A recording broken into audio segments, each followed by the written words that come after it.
Theme भी पसंद करके डेटा के साथ इंपोर्ट करके मंगा लेंगे सब कुछ।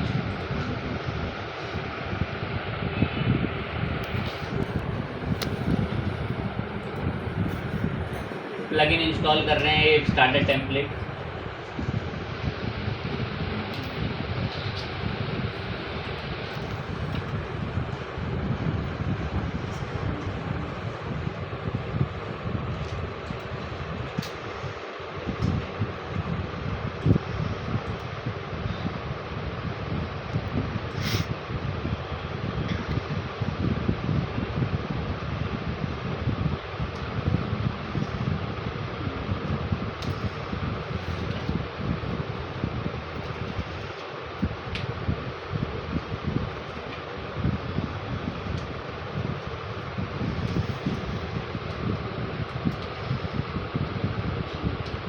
ब्लॉग्स में आके एक बनी बनाई टेम्पलेट चुनी।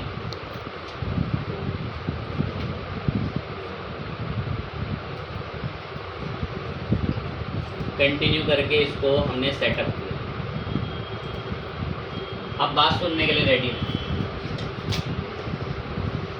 ये एक प्रोजेक्ट बन रहा है, ठीक है, बनाएं।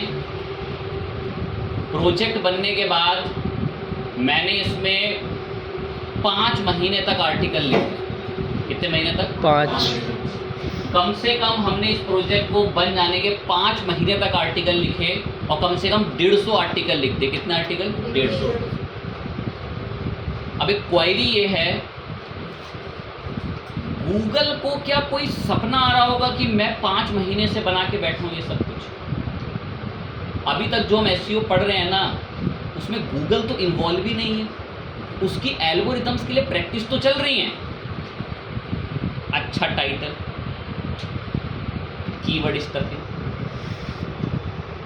एक्टिव वॉइस, उसके रूल के लिए तैयारियां तो चल रही हैं, लेकिन उसको कुछ नहीं बताते कि हम ये काम करने जा रहे हैं। तो अब हम एक वेबसाइट बनाएंगे। ये वेबसाइट सपोज ऐसी दिख रही है, वेबसाइट बन गई, ठीक है, प्रोजेक्ट बन के रेडी है। सपोज हमने भी प्रोजेक्ट बना लिया और हमने हमारे उस प्रोजेक्ट में कम से कम ये जो पोस्ट है ना, ये जो पोस्ट है,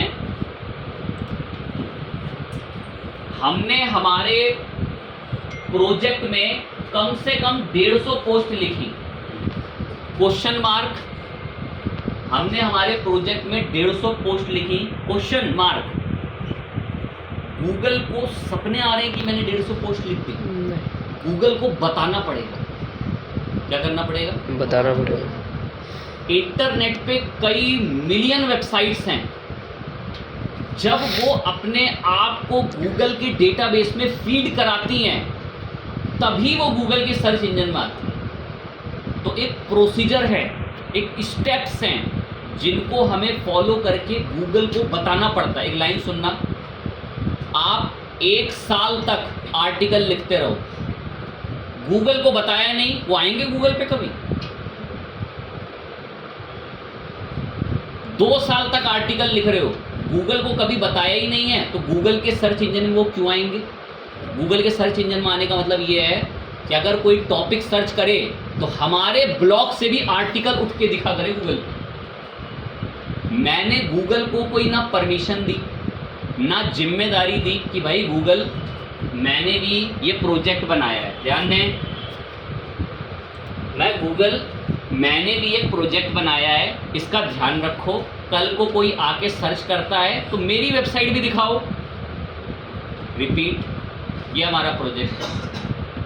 ये सिर्फ रूल फॉलो कराओ, करेगा, लेकिन गूगल पे नहीं आएगा।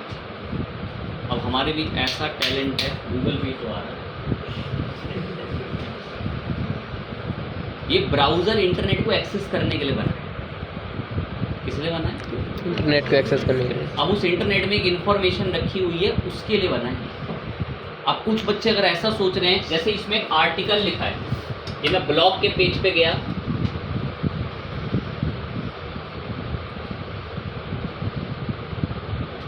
तो यहाँ इस सबने आर्टिकल लिखे हुआ, हाउ टू इम्प्रूव, ये सब करके बहुत सारे आर्टिकल हैं उसमें।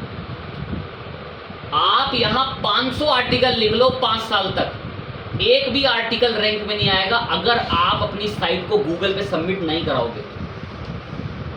जैसे ये आर्टिकल है, अब अगर इस आर्टिकल का नाम मैं कॉपी करूं, कॉपी करके यहाँ मैं पेस्ट भी करके एंटर भी दबा दूं, आप कितना भी सर्च कर लें, पूरे इंटरनेट को खंगाल लें कहीं पर भी, लेकिन इसका ये लिंक गूगल के सर्च इंजन में नहीं आएगा।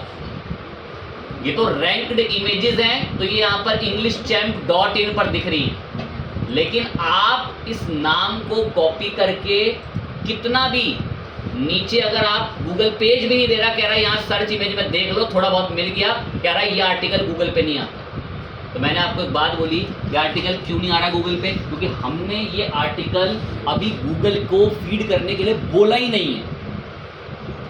रूल इसमें सारे फॉलो हैं, रूल इसमें ऑल्ट भी है, इमेज का नाम भी डिस्क्रिप्टिव है, कीवर्ड भी बेहतरीन है, हाई ट्रैफिक कीवर्ड है। उम्मीद करता हूँ कक्षा में हाई ट्रैफिक कीवर्ड जी। हर एक नहीं, बहुत रेयर बच्चे सर क्या होता है हाई ट्रैफिक, सब एनालिसिस सिखा रखा। उम्मीद करता हूँ पता होगा कि हाई ट्रैफिक कैसे चुना जाता है। टूल का नाम बताओ। ऊबर सजेस्ट, एक और भी था थोड़ा फ्री वाला, मंगूल्स, कीवर्ड्स आयो, जेन्युइन, ये दो ही आपके, ये आपके इन्हीं यही आपकी हेल्प करा करेंगे। तो ये आपका मंगूल्स हो गया और एक ऊबर सजेस्ट हो गया। एक दिन में 3 सर्च फ्री देता है ऊबर सजेस्ट, और बाकी प्रीमियम भी 2 बताए थे जो कंपनी इस्तेमाल करती है, नाम Href और सैमरश। ठीक, तो रूल हम सारे फॉलो कर रहे हैं, रूल हम सारे फॉलो कर रहे हैं, बस गूगल के घर ही नहीं गए कि जी हमारी वेबसाइट भी है। तो अब वो समय आ गया है कि गूगल के घर का दरवाज़ा खटखटाया जाए कि भाई गूगल हमारी भी वेबसाइट है। कल को अगर कोई कुछ सर्च करता है ना, तो ध्यान रखना हमारी साइट पर। कल को अगर कोई टॉपिक सर्च करता है, बढ़िया टॉपिक, और अगर वो टॉपिक मेरी वेबसाइट में है, तो गूगल मेरी वेबसाइट से भी उठाना। अब हम इसके लिए गूगल के पास जाएंगे, गूगल खुद नहीं आएगा हमारे पास। तो इंटरनेट पर जितनी भी वेबसाइट्स हैं वो सब सर्च इंजन्स में अपनी वेबसाइट्स को इंडेक्स करवाते हैं। रूल फॉलो कर, रूल सबने जारी कर रखे हैं कि हम उनको नंबर 1 पे लाएंगे जो एक्टिव वॉइस यूज़ करेंगे, हम उनको नंबर 1 पे लाएंगे जो यूज़ करें। पर उनके पास जाओ भी तो, बिना जाए भी तक हम रूल फॉलो कर रहे थे। तो अब वक्त आ गया है कि अब हम गूगल के पास जाएं और गूगल को बताएं कि हमारा भी एक ब्लॉग, एक साइट है, और गूगल आपको इसका ध्यान रखना पड़ेगा। अब वो जगह कौन सी है? क्या गूगल को फ़ोन मिलाना पड़ेगा क्या सर कि मैंने वेबसाइट बनाई है, या उसको कोई ईमेल लिखना पड़ेगा, कोई लेटर लिखना पड़ेगा गूगल को? नहीं, गूगल ने एक प्लेटफॉर्म लॉन्च कर रखा है, प्लेटफॉर्म का नाम है गूगल सर्च कंसोल।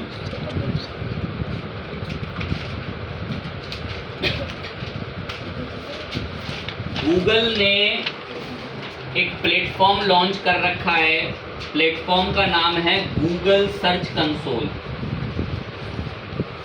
ठीक है जी, प्लेटफॉर्म का नाम गूगल सर्च कंसोल।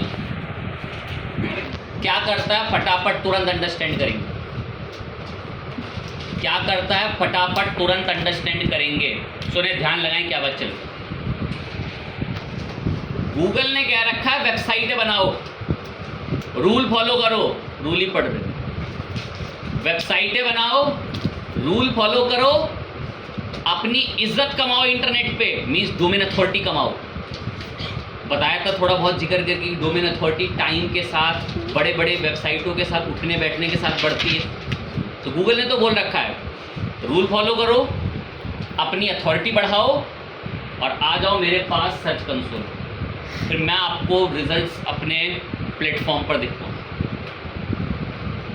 तो सर्च कंसोल एक ऐसा प्लेटफॉर्म है गूगल का जहां पर जाकर हम लोग अपनी वेबसाइट को सबमिट कराते हैं, और फिर आते हैं गूगल के क्रॉलर। सपने नहीं आ रहे कि आप वेबसाइट बना के बैठे और वो खुद ही आएंगे जी, हमें जाना पड़ता। हम जाएंगे सर्च कंसोल पे, अकाउंट बनाएंगे, अपनी वेबसाइट वेरीफाई करेंगे, गूगल हमारी वेबसाइट वेरीफाई करेगा, तब वो अपने क्रॉलर्स को भेजेगा 2-3 दिन में, जाओ खंगाल के आओ उसकी वेबसाइट में क्या है, जेन्युइन है, बढ़िया बनी है, साइट को इंडेक्स करो। इंडेक्स करने के बाद इसे सारे रूल फॉलो करता है, बढ़िया से कंटेंट लिखे हैं, तो अगर कोई सर्च करेगा गूगल पे कल को कुछ, तो इसकी वेबसाइट से भी 2-1 आर्टिकल दिखा देंगे। तो यहाँ से वो वर्क होता है सर्च कंसोल से। अब इस पे अकाउंट कैसे बनता है, क्या प्रोसीजर है, माइंड सॉगोनैक पे पहुँच गए गूगल सर्च कंसोल पे। क्लिक दबा दिए। यहाँ पर आकर आपको एक अकाउंट बनाना होता है। एक और बात बोल देता हूँ, 2-1 बच्चे याद रखेंगे। इसका नाम आज से 5 साल पहले था गूगल वेब मास्टर। इसका नाम आज से 5 साल पहले था गूगल वेब मास्टर। जब हम इसको करते थे तो ये जब मैंने इसको करीब पढ़ा था आपसे 8-7 साल पहले, 9 साल पहले, तो इसका नाम था गूगल वेब मास्टर। तो कभी कभार ना इंटरव्यू सेशन में ऐसा पूछ लेते हैं कि तुम्हें वेब मास्टर टूल चलाना आता है। अब बच्चा ये वेब मास्टर क्या होता है, तो वेब मास्टर टूल इसे ही बोलते हैं। अब 2-1 देखो सक्षम है, इसका नाम क्या लिखा ऊपर, क्या लिखा है, Google search console. Google search console. अब देखो मैं एक चीज लिखता हूँ,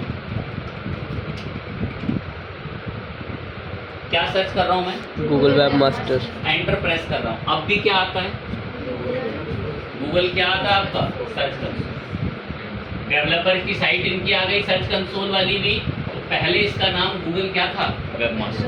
तो इसको ना बहुत जो पुराने लोग एसईओ वगैरह फील्ड डोमेन में, वो आज भी इसको वेब मास्टर टूल बोलते हैं। बट आप ये गूगल सर्च कंसोल के नाम से जाना जाता है। चलते हैं, अकाउंट बनाएंगे, चीज़ें वेरीफाई करेंगे। पहुंच गए गूगल सर्च कंसोल पे और स्टार्ट नाउ करा। स्टार्ट नाउ करते ही ये क्या करता है, आपकी ईमेल आईडी डिटेक्ट कर लेता है। इसने मेरी ईमेल आईडी डिटेक्ट कर ली और मेरा अकाउंट बना रखा है उसने ऑलरेडी। कह रहा लाओ वेबसाइट का नाम बताओ, क्या नाम है तुम्हारी वेबसाइट का। मैं जी बता रहा हूँ। तो मैं इसको अपनी वेबसाइट का नाम यहाँ बताऊँगा, इधर मत बताना, इधर मांगता है सब डोमेन। अच्छे से प्रदर्शन करेंगे तो जरूर पढ़ा देंगे किसी क्लास में कि सब डोमेन किसे कहते हैं। अब 2-1 हैं हमारे बीच जो कर लेंगे इतना, अगर बोल दूंगा तो उनमें शक्ति है ऐसी। ये वेबसाइट का यूआरएल का क्या नाम है, क्या नाम है, चलें अब एक और चीज देखें।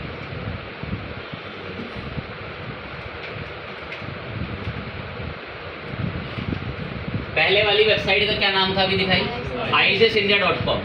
और जो अब मैं एंटर प्रेस कर रहा हूँ ये IACS के सब डोमेन की वेबसाइट है। IACS के किसके, सब डोमेन की। learn.IACSindia.com, not slash, this is सब डोमेन। ये क्या है, सब डोमेन। सब डोमेन। तो हमें यहाँ पर सब डोमेन बनाना सिखा दूंगा, कैसे बनता है उसकी टेंशन ना ले। तो वो वहाँ पूछ रहा था,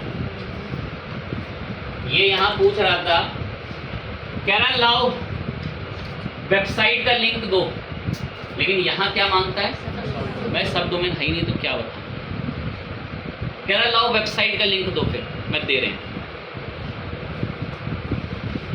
पता मैं इसको वेबसाइट का लिंक क्यों दे रहा हूँ, ताकि ये हमारी वेबसाइट को गूगल के डेटाबेस में फीड कर ले और कल को कोई आर्टिकल सर्च करे तो मेरी वेबसाइटों से भी उठ के जाएं। अब सोचें, आज से 2 महीने पहले, अब 4 महीने पहले आपको मैंने ब्लॉगर पढ़ाया, उसमें कभी भी किसी बच्चे का ना वेबसाइट का नाम तो आता था गूगल पे, लेकिन कभी कोई अपना टॉपिक सर्च कर लेना तो कभी जीवन में गूगल पे नहीं आता। अगर वो कोई टॉपिक भी लिख ले, उसने HTML के ऊपर लिखा, कुछ भी चीज़ के ऊपर, वो कभी नहीं आएगा गूगल पे रैंक। कारण वेब मास्टर पे सबमिटिंग कहाँ कर। अब उस समय बच्चा, मेरा पोस्ट रैंक पे नहीं आ रहा, क्यों नहीं आ रहा सर, मैं इतनी मेहनत कर रहा हूँ सर, उसका फल कहाँ है। तो उस फल का एक पूरा रास्ता है जी। तो जिनको पाथ पता, आपका तो कोर्स ही वही है, अब वो पूरा इंटरनेट खंगाल लेता है कि मेरा आर्टिकल रैंक क्यों नहीं आ रहा है गूगल पे। तो भाई एक पाथ की बहुत ज़्यादा सही नीड होती है। अब आप तो उस कोर्स में पढ़ रहे हैं तो आपको पाथ दिख रहा है।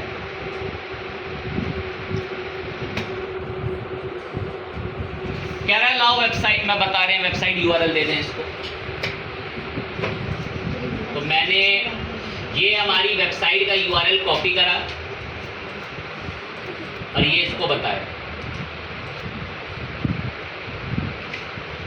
मैं गूगल, ये मेरी वेबसाइट है, इसका ध्यान रखना।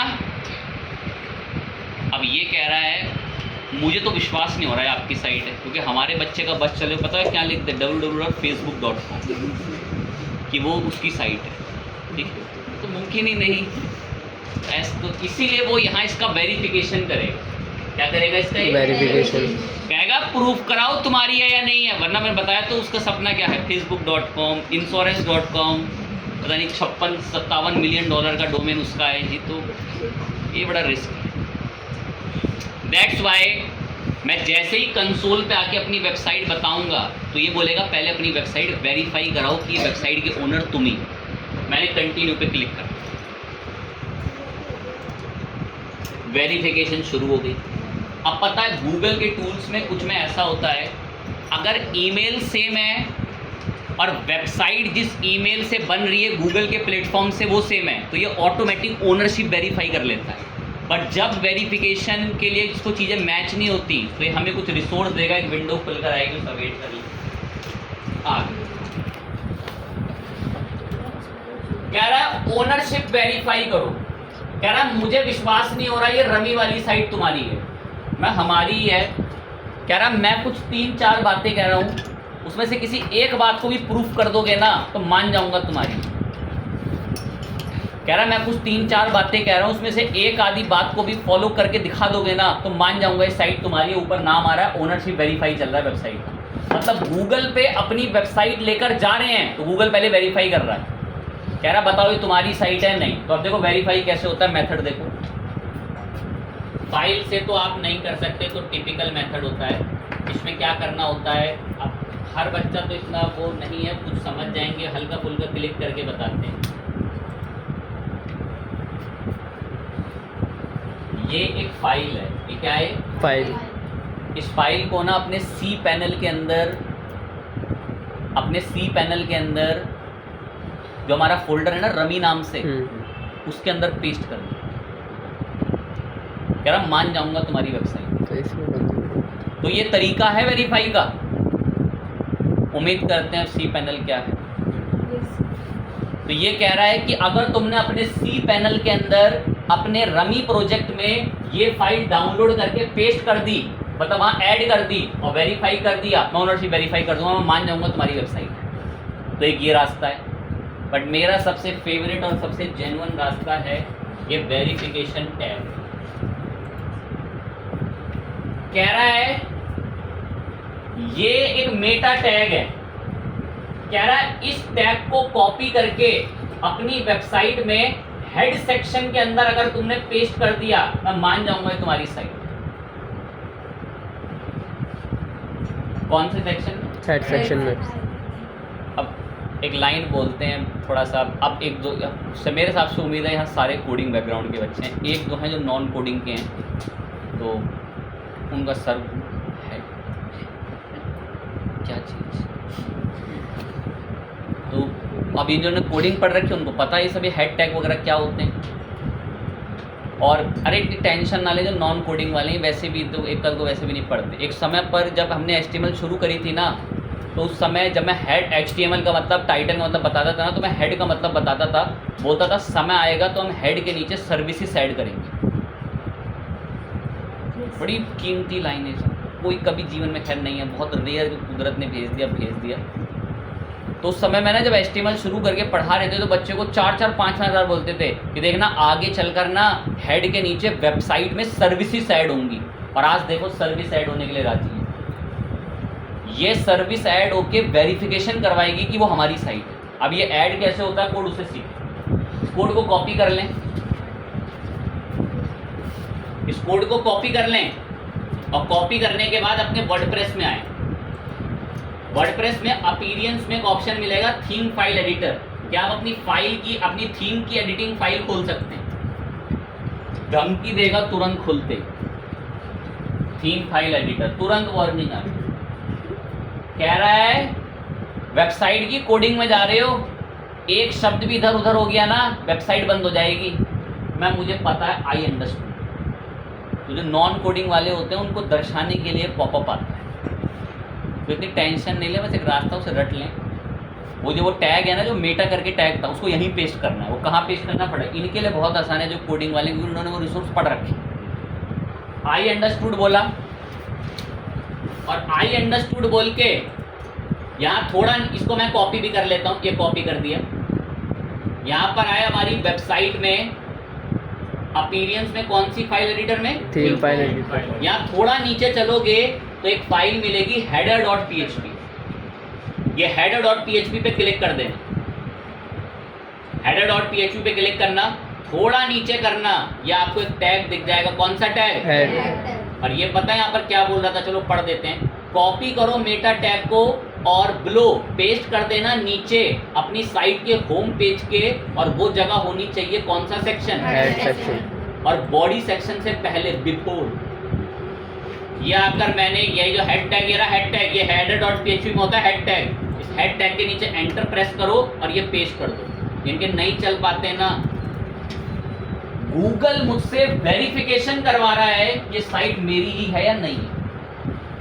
और इसके दो प्रूफ के सबसे मजबूत रास्ते हैं। एक सी पैनल वाला बताया कि वो फाइल डाउनलोड करके आप अपलोड कर दो, क्योंकि कुछ को पता है वहाँ फाइल अपलोड होती है, तो कुछ का एक वहाँ फाइल जाएगी कैसे, कौन सा रास्ता है, हमने तो कभी फाइल जाते हुए नहीं देखी वहाँ पे। वहाँ एक ऑप्शन आता है किस नाम से, अपलोड। ऊपर ही आता हो फाइल मैनेजर, तो वहाँ वो फाइल अपलोड हो जाएगी। एक रास्ता है, सबसे इजी रास्ता यही है, जो सबसे ज़्यादा इस्तेमाल होता है, जो सबसे ज़्यादा इस्तेमाल होता है वो यही रास्ता। बस अपडेट कर दो इस फाइल को, अपडेट करते ही ये थोड़ा लोड लेगी और आपकी फाइल अपडेट हो जाएगी। ये वेरिफिकेशन का प्रोसेस चल रहा है। गूगल ने मुझे शर्त, मतलब एक टास्क दिया, कोड पेस्ट कर दो मान जाऊंगा तुम्हारी साइट है। अपनी रमी वाली साइट में तो पेस्ट करना है हेडर फाइल में उसकी। बस अब आ जाओ कंसोल पे, कंसोल पे आके अब सीधा यहाँ से थोड़ा नीचे क्या ऑप्शन दिख रहा है इसका, वेरीफाई, कि भाई मैंने कोड पेस्ट कर दिया है, मैंने कोड पेस्ट कर दिया है। गूगल अब आप साइट को क्या कर लो, वेरीफाई। अब गूगल के क्रॉलर जाएंगे उस साइट के यूआरएल पे और हेड सेक्शन के नीचे तलाशी शुरू करेंगे, और उस तलाशी में उनको टैग वहाँ पे मिल जाएगा। और जैसे ही मिल गया, ग्रीन पॉपअप से ओनरशिप वेरीफाइड बोल देगा कि भाई हमने आपकी ओनरशिप वेबसाइट की क्या कर ली है, वेरीफाई। तुरंत पॉपअप आ गया कि ओनरशिप क्या हो गई है, समझदार बच्चों के लिए, क्रिएटिव बच्चों के लिए, गूगल के घर पर अपनी वेबसाइट को हम देकर आ गए। अब क्रॉलर उठाएंगे हमारी साइट को, ऐसे नहीं उठाते। आप ब्लॉगर जब बना रहे थे वो कभी नहीं उठाएगा आपका कोई आर्टिकल, अब उठाएगा वो। ब्लॉगर में भी ऐसे होता है, ब्लॉगर का एसईओ पढ़ाएंगे, उसकी टेंशन ना लें। तो ठीक है, अच्छी बात है। आज हमें अब ये भी पता चल गया कि हम अपनी वर्डप्रेस की वेबसाइट को लेकर गूगल के पास कैसे जाते हैं। लेकिन अभी भी यहाँ एक दिक्कत है, सुने, लाखों लोग आते हैं गूगल के घर पे ऐसे बक्से लेकर, लाखों लोग आ रहे हैं। गूगल का कहना है मेरे लिए बड़ा मुश्किल है इन लाखों लोगों का मैनेजमेंट करना। कह रहा अपने घरों के नक्शे दो ताकि मेरे लिए काम क्या हो, आसान। चले एक बात फील करें, बड़ी क्रिएटिव बात, बहुत बातों में वर्बली ही आपसे एक्सपीरियंस और बातें शेयर करते हैं, बट स्टिल उसे सुनना ही बड़ा कैपेबल है। आप भी मैं देख रहा हूँ कि आगे बच्चे को उसकी आंखें कांप रही हैं नींद के मारे, ये शांत हों बैठे हैं और मैं छक्की मारूँ फर्स्ट क्लास। तो वो लड़की है, बताएं, उसका मैं नाम लूँ तो दूसरे बच्चे सब उसके ऊपर बेइज्जती, तू कैसी लड़की, दूर बैठ, बेइज्जती करा रही है यहाँ सबके हमारी बैठ के। इतनी महत्वपूर्ण बातें चल रही है, उसकी आंखें कांप रही हैं, बस ये इधर उधर हों और वो मैं उसे क्या कर लूँ, बंद कर। ठीक, अब सीरियस हो ही काफ़ी, अब दे अब फोकस पे आ गई। तो चलें कोई नहीं, अब उसका नाम क्या लें। तो बात चल रही थी कि गूगल कह रहा है ठीक है तुमने ओनरशिप वेरीफाई करी, मैं फिर इसको गो टू प्रॉपर्टी बोल देते हैं। गो टू प्रॉपर्टी बोलते ही ये हमारा एक डैशबोर्ड बना देता है गूगल अपने सर्च कंसोल पे, और यहाँ क्या दिखाता है, 48 घंटे में ये अपडेट हो जाता है। और इस अपडेट होने का फिर पता क्या होता है, हमारी वेबसाइट से कोई भी गूगल का क्लिक आता है ना गूगल से, तो यहाँ पर उसकी रिपोर्ट दिखनी शुरू होती है। पर एक मैंने बड़ी प्रॉब्लम भरी बात बोली जो बड़ी दिक्कत देगी, वो दिक्कत क्या है सुने। गूगल कह रहा है अपनी साइट का नक्शा दो। सर नक्शा क्यों देना, मैप क्यों देना गूगल को अपनी साइट का। सुने, आपकी वेबसाइट में 400 आर्टिकल हैं, कितना आर्टिकल है, 400। गूगल बेचारा कहाँ कहाँ ढूंढे आर्टिकलों को, कह रहा नक्शा दे दो, मेरे क्रॉलरों को आसान होगा कोई आर्टिकल उठाने में। आप ही फील कर लो, आपको एक ऐसी जगह छोड़ दें जहाँ 500-600 रूम्स ही रूम्स हैं, लेकिन आपको घुसने से पहले वहाँ एक नक्शा दे दिया कि ये वाला रूम इस जगह पर है, तो आसान हो जाएगा ना काम। As it is for Google algorithms. Google के एल्गोरिदम्स का कहना भाई मेरे पास बहुत लोग आ रहे हैं, ये सब अपनी वेबसाइटें ले लेके, मैं किसका कब कहाँ क्या याद रखें, खुद ही अपनी वेबसाइटों का मैप बना के दो हमें, और वो मैप ना एक भाषा में बनता है, यानी कि सब कुछ भी कोई लिख रहा है कि गली नंबर 2 में मुड़े 3 नंबर में ना आए, ऐसा नहीं है जी वो नक्शा। मैं मैप बोल रहा हूँ ना तो कुछ के दिमागों में गूगल मैप ही आ गया होगा। मैप का मतलब है वो एक भाषा से बना हुआ मैप है, उस भाषा का नाम है XML। XML लैंग्वेज से वो मैप बना हुआ होता है और हमें वो मैप बना के गूगल को सबमिट करना होता है। मैप बना के गूगल को क्या करना होता है? Submit। अब वो मैप अपडेट होने में समय लेता है, बट एटलीस्ट अभी मैं आपको बता जरूर दूंगा वो मैप बनता कैसे, एक्टिवनेस रहे।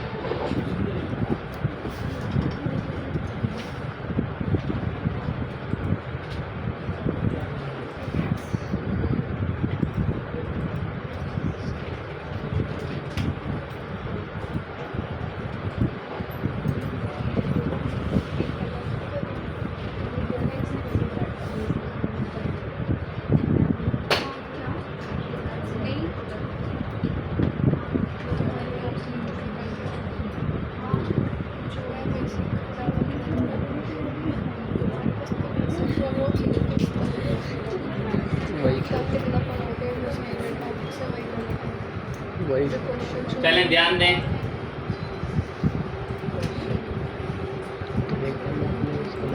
इंटरनेट पे टूल्स आते हैं, इंटरनेट पे टूल्स आते हैं, जैसे मैंने लिखा वर्डप्रेस,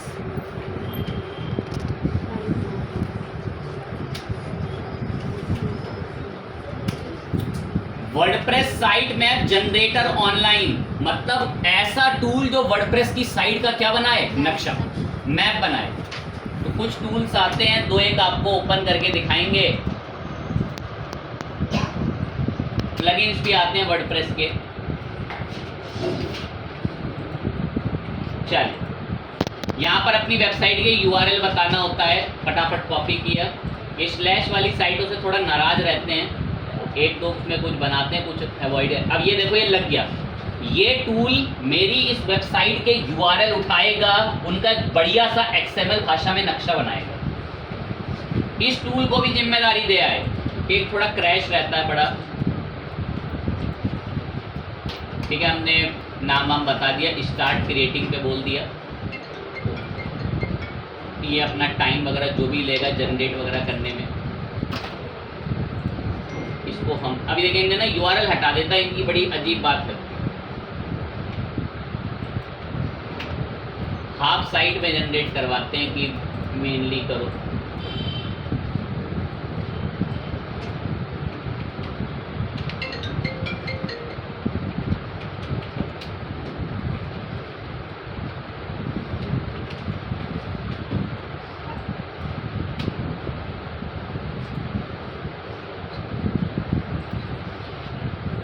टूल में दिक्कत, ये टूल बना रहा है, देखो स्कैन कर रहा है। ये वाले टूल पे भी अपनी साइट बोल के आ गए, ये भी टूल है। इन सबको बोल दे, सब जनरेट करने में लग गए। और वरना एक और जो जेन्युइन मेथड माना जाता है ना, वो इसका प्लगइन इंस्टॉल कर लो वर्डप्रेस का, आपकी साइट का वही नक्शा बना देगा। सिर्फ साइट मैप लिखो, दूसरे पहले नंबर पे आ जा। बनाता योस्ट भी है, थोड़ा मुझे विश्वास कम रहता है योस्ट वाले पे, लेकिन एक प्रॉपर प्लगइन है XML साइट मैप जनरेटर, इसको भी इस्तेमाल कर सकते हैं। साइट मैप को कलेक्ट करने में गूगल के एल्गोरिथम्स को टाइम लगता है, 48 आवर, 24 आवर्स। ये रहा प्लगइन इंस्टॉल हो गया साइट मैप जनरेटर, या अपीयरेंस में छुपा बैठा हुआ है या सेटिंग्स में मिल जाता है। ये रहा सेटिंग्स में XML साइट मैप जनरेटर। ये देखो, इसने ना जैसे इसकी सेटिंग्स में आओगे, जैसी सेटिंग्स में आओगे ना ये साइट मैप जनरेटर की, इसने अपने आप आपकी साइट के लिए देखो एक लिंक बना रखा है, और यही आपकी साइट का नक्शा। इस पर क्लिक दबा दें, देखो ये कैसे ये सारे लिंक्स पे लिंक्स ओपन हो जाते हैं साइट मैप के। ये सारे इसमें साइट मैप HTML सब एक एक पूरी साइट पोस्ट को लेकर, हर एक पोस्ट के लिंक्स को लेकर पूरे प्रॉपर मैप्स बना के रखता है। तो ये जो लिंक्स है ना, ये एक तरीके का मैप है। ये लिंक्स एक तरीके का क्या है, मैप। यही मैप हमें सबमिट करना होता है। और ये मैप सबमिट कैसे, देखो बनाए इन्होंने भी होंगे, बनाए इसने भी हैं सारे पेज वेज स्कैन करके व्यू साइट मैप डिटेल। चाहो तो साइट मैप को यहाँ पे से डाउनलोड भी कर सकते हो और अपलोड करके भी फाइल को बता सकते हो। Download your site map file, ऐसे क्लिक करा तो ये हमारी साइट मैप की फाइल को क्या कर देगा, डाउनलोड। ऐसे भी कर सकते हो, ये भी तरीका है, इसको भी बताते हैं। अब ये फाइल यहाँ पर आ गई, इसमें कोडिंग है, XML की कोडिंग है। मैं चलो राइट क्लिक करके ओपन करा के एक बार आपको किसी नोटपैड वगैरह में दिखा भी दूँ, ये नोटपैड में। तो ये भाषा कौन सी है, तो ये XML भाषा है। कौन सी भाषा है, XML। अभी बताया था जैसे। तो ये XML भाषा का ना बस आपको वहाँ अपनी वेबसाइट में पेस्ट भी करना होता है, ऐड भी करना होता है, तो भी उठा देता है। और बाकी तो अगर आप चाहो तो यहाँ से भी बन रखा है, देखो जो ये आपका टूल था ना वर्डप्रेस का, इसने भी बना दिया। तो पता बस ये लास्ट का URL लिखना होता है sitemap.xml। कहाँ पे, यहाँ पे। ये कंसोल पे अकाउंट बन जाएगा ना, तो यहाँ एक जगह है, क्या नाम है इसका, साइट मैप्स। यहाँ पर वो साइट मैप के नक्शे का बस आगे का URL बताना होता है कि इस URL के आगे क्या है। तो इस URL के आगे जो अभी हमें आगे देखने को मिल रहा है वो यही है, XML sitemap.xml पे। ये रहा, इसको कॉपी करके हमें ना यहीं पेस्ट करना होता है। बट इन केस अगर ये एरर देता है, अनफेच बोलता है, तो उससे घबराना नहीं है, इसमें टाइम लगता है। ये एकदम से ऐसे साइट मैप नहीं उठा लेगा, एटलीस्ट 48 आवर जब सारा डेटा आना शुरू होगा तो वेरीफाई करता है। बट आपको यहाँ पर उसे सबमिट कर देना है, वो सक्सेसफुली डेटा को गेट कर लेगा। यहाँ पर देखो सक्सेसफुली साइट मैप हो गया, कह रहा हम नोटिफाई कर देंगे अगर कोई चीज़ बदलनी होगी, बाकी आप ये सक्सेसफुली हो चुका है। कुडंट फैच अगर सक्सेस लिखा हुआ आ गया, मतलब गूगल के घर पे आपकी साइट का नक्शा चला गया। और जेन्युइन जो मेथड एक और भी है ना सबसे बड़ा, अभी आपने देखा होगा एक टूल ने साइट मैप के नक्शे की फाइल डाउनलोड कराई, एक टूल ने साइट मैप के नक्शे क्या डाउनलोड कराई, फाइल। उस फाइल को ना आप ऐसे डील कर लो। अब मेरे को होस्टिंग ओपन करनी पड़ेगी, चलिए कर देते हैं। सी पैनल में आ गए, लॉगिन वगैरह कराया, फाइल मैनेजर में प्रोजेक्ट का नाम रमी के अंदर ना वो टैग वाली फाइल यहीं से अपलोड होती है जो मैं कह रहा था उसकी वेरिफिकेशन की कंसोल की। अब एक और जो फाइल है साइट मैप की, उसको भी यहाँ अपलोड कर सकते हो।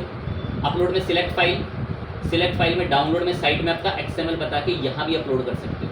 और अब यहाँ पे अपने साइट में अपलोड कर दिया ना, तो अब देखो आपकी साइट में ऐसे खुलना भी शुरू हो सकता है। वो learning.tricks करके RUMMY रमी में देखो आपकी साइट खुल जाएगी। लेकिन अब देखना है एक चीज़ नोटिस करना, उसके आगे मैं एक शब्द लिखूंगा जो मैंने इम्प्लिसिट बनवाया है। सर्वर में भी चेक कर लें एक बार, अपलोड हो गई, बैक करते हैं। ये देखो एक फाइल भेजी मैंने, किस नाम से, साइट मैप XML। अब अगर मैंने अपनी वेबसाइट का नाम लिखा और इसके बाद अगर मैं काम करूं कॉपी करके, ये वाली यहाँ से कॉपी करके यहाँ पर इधर पेस्ट करके एंटर करें, हमारी साइट का क्या खुल रहा है। चाहो तो ऐसे लिख लो XML में, और चाहो तो जो अभी आपको मैं लिंक दे रहा था ऐसे भी लिख सकते। अब ये साइट मैप का नक्शा बना, इसको कॉपी करा, और चाहो तो इसको भी कंसोल पे आके री वेरीफाई ऐसे भी कर लो, वरना टूल से बना लो, वरना अपने सर्वर में अपलोड करके सबमिट करा लो। तो ये सारे रास्ते हैं सब कराने के, मल्टीपल तरीके, मल्टीपल बार करा लो, कोई ऐसी दिक्कत नहीं आएगी। आपके जैसे ही 48 आवर में यहाँ आंकड़े आने शुरू हो जाएंगे ना कि वेबसाइट में 3 लोग आए, 4 लोग आए, site map automatic data fetch शुरू कर देगा। और यहाँ पर बता देगा कि कितने पेज डिस्कवर्ड हो गए, कितने पेज साइट मैप के थ्रू गूगल ने पढ़ लिए। और फिर गूगल पे अगर कोई वो चीज़ सर्च करेगा तो गूगल आपके पेजेस उठा के दिखाएगा। तो ये है प्रॉपर मेथड। अब एक लास्ट तरीका, ये थोड़ा फास्ट ट्रैक पर रहेगा, लेकिन निकल गया तो भाई बहुत प्रॉब्लम देगा। ये एक आर्टिकल है, मैंने एक आर्टिकल ओपन करा, वेट लेके इसको ओपन हो जाने देते हैं।